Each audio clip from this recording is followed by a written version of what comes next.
సీతమ్మ వాకిట్లో సిరిమల చెట్లు రేలంగ మావేది ఒక డైలాగ్ ఉంటుంది, మనుషులు మంచోళ్ళరా. మనిషి అంటేనే మంచోడు అని చెప్పి.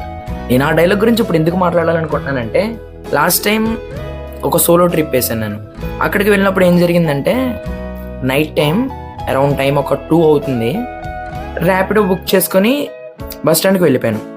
ఆ ర్యాపిడో అన్న ఆ టైంలో 50 రూపీస్ అడిగాడు. అయితే ఒక తాగుబోతాడు నేను ఉండే ప్లేస్కి వచ్చి ఆ ర్యాపిడో అతనికి 50 రూపీస్ ఇస్తాడు.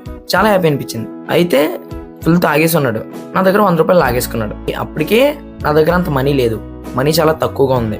రాత్రి 2 గంటలకు బస్ స్టాండ్ దగ్గర ఒక తాగుబోతాడు నా దగ్గర డబ్బులు లాగేసుకుని, టీ సర్లే నా దగ్గర డబ్బులు లేవు, నేను టీ ఇప్పిస్తాను పదా అన్నాడు. 50 రూపీస్ పోతే పోయినాయి, వీళ్ళతో గొడవలు ఎందుకు, వేరే అసలు మనకు తెలియని ఏరియా కూడా ఇది అని చెప్పి నేను తనతో పాటు వెళ్ళాను.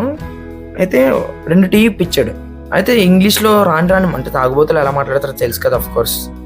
నాకు చాలా భయం వేసింది. వాష్రూమ్కి వెళ్దాం అనుకున్నాను. అయితే వేర్ ఇస్ వాష్రూమ్ అని చెప్పి అడిగితే అక్కడ ఉంటుంది అని చెప్పాను అన్నాడు. అయితే బ్యాగ్ ఇక్కడ వదిలే, నేను చూసుకుంటా బ్యాగ్ని, నువ్వు వెళ్ళు పర్లేదు. అయితే నా మీద నమ్మకం లేదా, వదిలే బ్యాగ్ ఇక్కడ వదిలే అని చెప్పాడు. నాకు చాలా భయం వేసింది, అంటే బ్యాగ్ ఎక్కడ పట్టుకుని వెళ్ళిపోతాడు, బిలాంగింగ్స్ అన్నీ నాకు బ్యాగ్లోనే ఉన్నాయి. ఇంకా నేను వాష్రూమ్ కూడా నా బ్యాగ్ పట్టుకుని వెళ్ళాను. నేను బయటకు వచ్చేదాకా వెయిట్ చేస్తున్నాడు. టీ తాగేసిన తర్వాత నేను ఊటీకి వెళ్ళాలి అని చెప్తే, ఊటీకి బస్సులే ఉండవు, ఒక దగ్గరలో ఇంకో ఊరు ఉంటుంది, ఆ ఊరి దాకా బస్సులు ఉంటాయి, అక్కడ దాకా వెళ్ళే బస్సు ఎక్కి అక్కడి నుంచి ఊటీకి బస్సు ఎక్కాలి నువ్వు అని చెప్పాడు.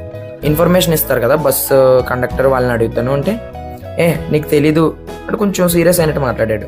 చాలా భయం వేసింది, అంటే ఫుల్ తాగేసి ఉన్నాడు, ఊగిపోతున్నాడు. మాట్లాడితే నేను వెళ్ళి పోలీసుల దగ్గరికి వెళ్ళి అడిగాను అనమాట, ఊటీకి బస్సు ఉందండి అని చెప్పి. ఊటీకి 3కి బస్సు ఉందమ్మా, ఇంకొక 10 minutesలో పెడతారు ఇక్కడే అని చెప్పాను అన్నారు. కానీ నన్ను చూడలేదేమో అని చెప్పి బస్ ఎక్కాను. తన ఏజ్ ఒక 28-30 అలా ఉంటుంది. బస్ ఎక్కేస్తే నా దగ్గరికి వచ్చాడు. ఒక వాటర్ బాటిల్ తెచ్చాడు నాకు. ఒక వాటర్ బాటిల్ తెచ్చి నాకు సెకండ్ ఇచ్చి, మై నేమ్ ఇస్ సూర్య అంటే, తనకి హిందీ రాదు, ఇంగ్లీష్ కూడా లైట్గా వచ్చు. పక్కన ఒక అంకుల్ కూర్చున్నారు లోకల్, వాళ్ళ భాషలో మాట్లాడి, my brother, he's my brother, take care of him, జాగ్రత్తగా చూసుకోండి ఊటీ వెళ్ళేదాకా, తనకి ఏం తెలియదు, ఏమైనా కావాలితే అడగండి, తన దగ్గర డబ్బులు లేవు, నిజంగా తన దగ్గర డబ్బులు లేవు, నా మనీ నాకు ఇచ్చేసి ఐఎమ్ నాట్ థీఫ్ అని చెప్పాను అన్నాడు. ఆ తర్వాత సెకండ్ ఇచ్చి, if the world decides again I will meet you for sure అని చెప్పి నంబర్ ఇచ్చి అక్కడి నుంచి వెళ్ళిపోయాడు. తెలియని మనిషి నా డబ్బులు నాకు ఇస్తాడు, నా కోసం ఒక వాటర్ బాటిల్ తెచ్చిచ్చాడు. దాన్ని బట్టి కంక్లూడ్ చేయాల్సింది ఏంటంటే, never judge a book by its cover. అంటే పై రూపాన్ని చూసి, వాళ్ళ బిహేవియర్ని చూసి మనిషిని జడ్జ్ చేయకూడదు. మంచిగా ఉండడానికి రీజన్ అవసరం లేదు, మంచిగా ఉండండి, అందరితోనే మంచిగా ఉండండి.